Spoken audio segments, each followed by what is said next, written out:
Good morning, good evening, and good night for any one of you who is listening to this video of mine. And so in today's video, I want to tell you a dark tale about a kid who lost its way, who lost everything in a blaze. So, please give it a listen. Thank you.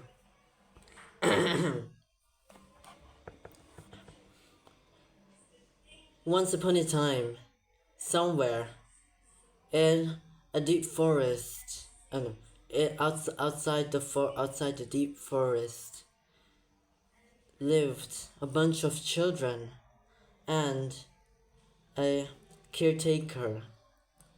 They lived in a house, well, an old house, one that you will see anywhere where you walk, and it's white with grimy textures and so many widely growing grasses around it.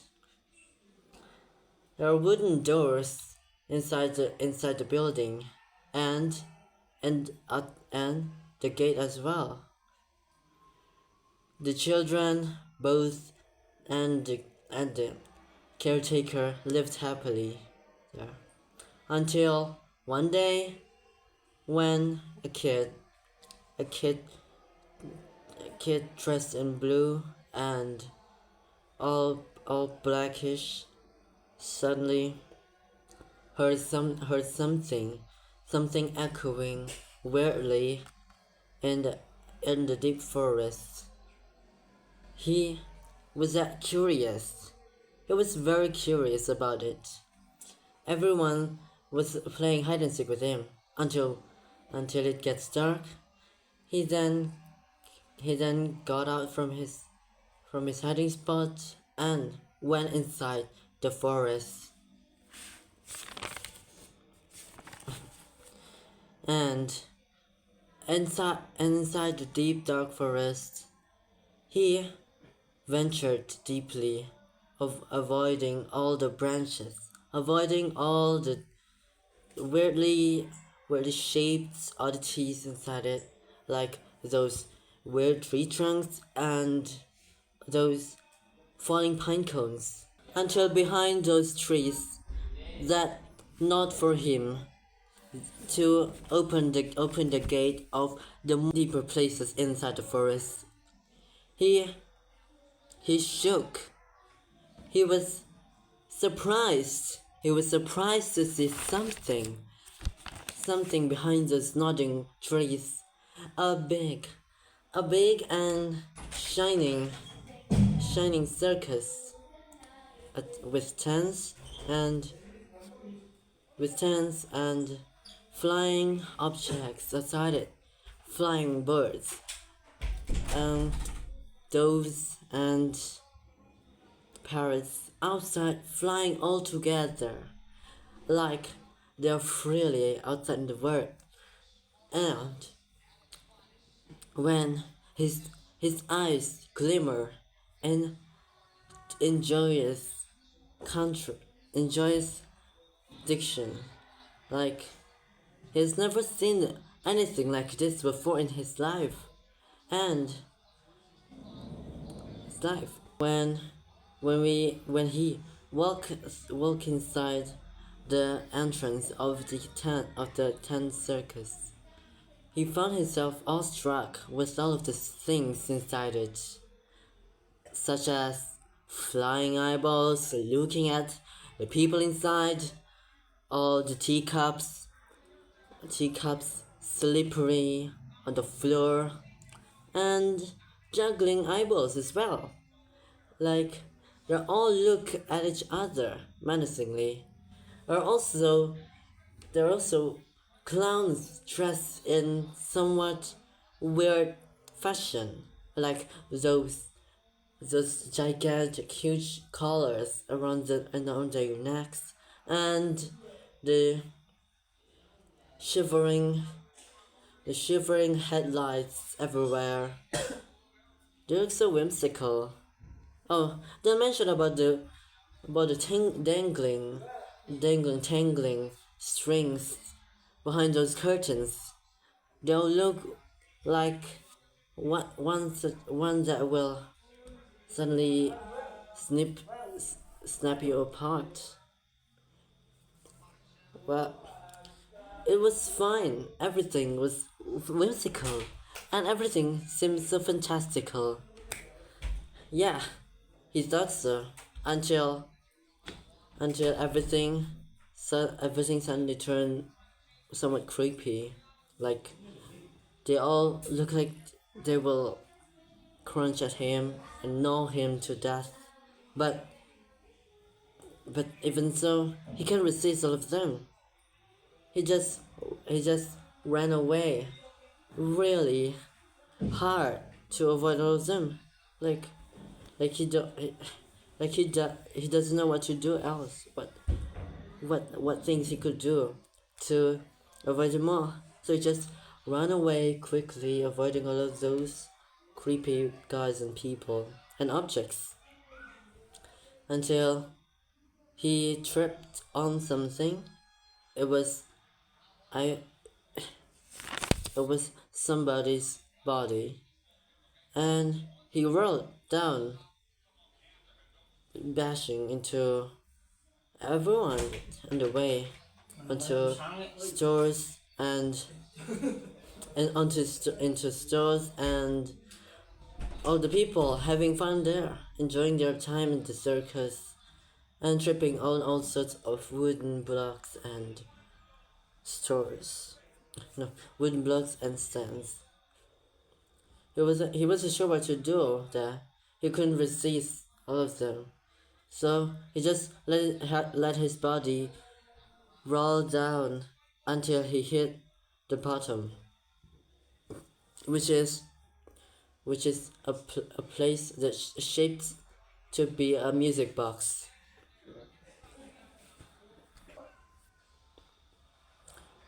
Inside the music box shaped place, he found himself sitting in the dark corner. He quietly and silently wept, tears overflowing onto the floor like bluish tone. Then when he looked up, he saw someone with a big shoes and tight uniform with their straight lines and with the blackish hat, the same, just like his. That man was that man was holding a balloon, and the balloon the balloon was stretched out to him. When look at that, he saw that it was something scary, another scary thing that will hurt him. But but when he looked at it again, when he looked at the man was assuring him. He got up and he took the balloon, and then his face turned joyous again. The man offered his hand so that the child in blue can get into his shoulders, and he can take the kid anywhere else he like. When after exiting the music box shaped place, they all walk on the streets and look around. People kept asking them to join them on their circus stage. But the kid the kid cannot the kid cannot go with himself. Like, he can't do anything but to reject them. Surely it is somewhat a scary thing for him to just accept somebody's offer to join them on the circus stage when they're also creepily and hastily asking him to do it.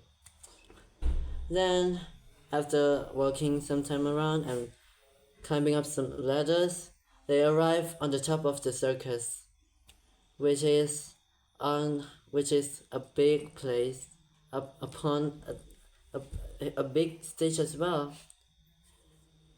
On top of there, they could see all the things below. They all look like they're painted, like those dots, those light dots, and then dangling dangling strings. They all look like they're painted. It's an absolute masterpiece too.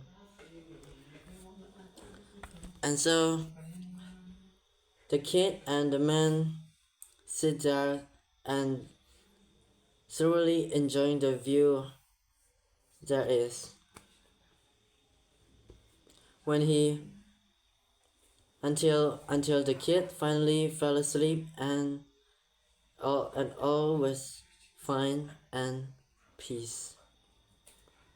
But what comes next wouldn't be that so much surprising.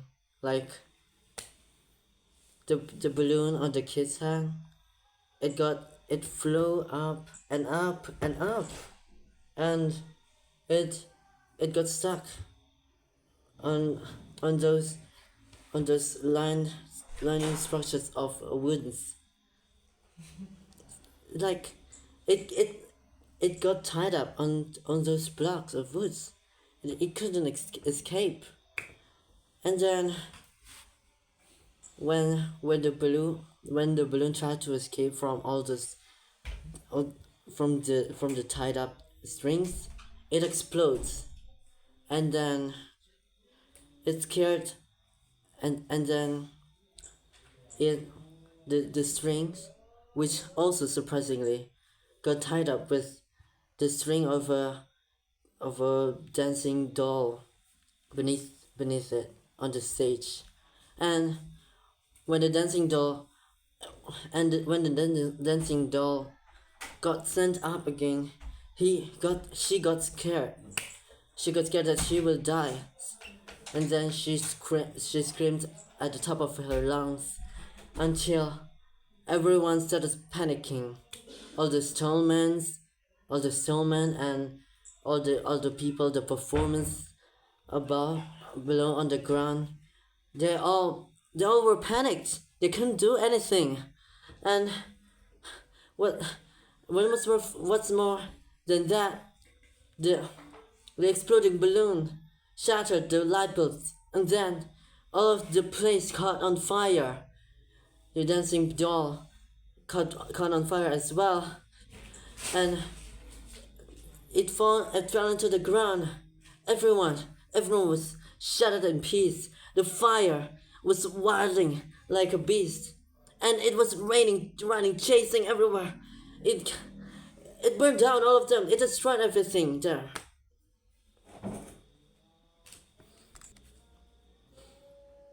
When he woke up, he rose from his slumber. He found himself beneath on the ground, surrounded with all the ashes and the black coals of anything.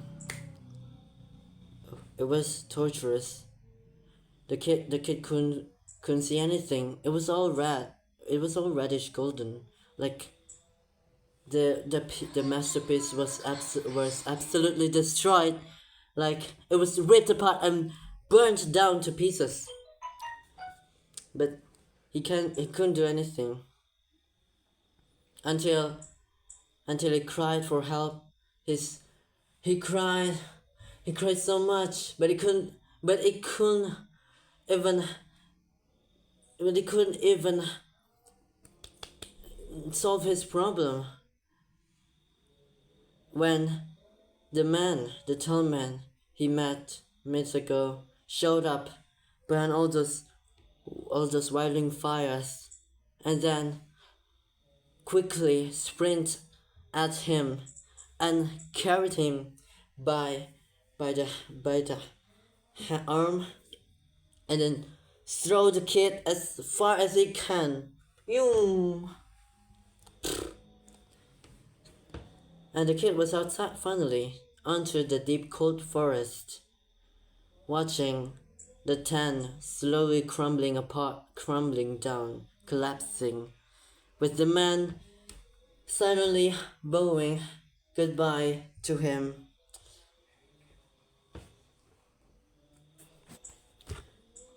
The kid then slowly, but it was almost like he was exhausted with everything, cautiously walking through blades of grass, and sat on a trunk of tree. He was beginning to think that he has lost everything, like all those things. He doesn't know why did those things happen, why it has to happen. And so he sat there and cried and wept, and all that he could think about was that all the eyes of guilt are staring at him directly, as the burning scent of everyone scattered upon the gloomy sky of the forest. The end. So that's it for the story of mine. The title was called Lost Child and the Circus of Bitterness. Yeah. For some description of this story, the story was written during my years in junior high, where I think I was in 8th grade when I wrote this story. I was thinking that much of a dark plot at that time, and surprisingly it turns out to be good, and I quite like it. And to be honest, maybe the moral to the story is that don't let your clumsiness fall apart on you even when you're asleep. But that's not it as well. You can, well, it's a bitter story about a child who lost everything just because he fell asleep, I guess. Thank you for all of your attention to listen to my story for today. Goodbye, good morning, good evening, good night to all of you. See ya. Makasih ya Pak Priyo udah mau dengerin juga. Amin.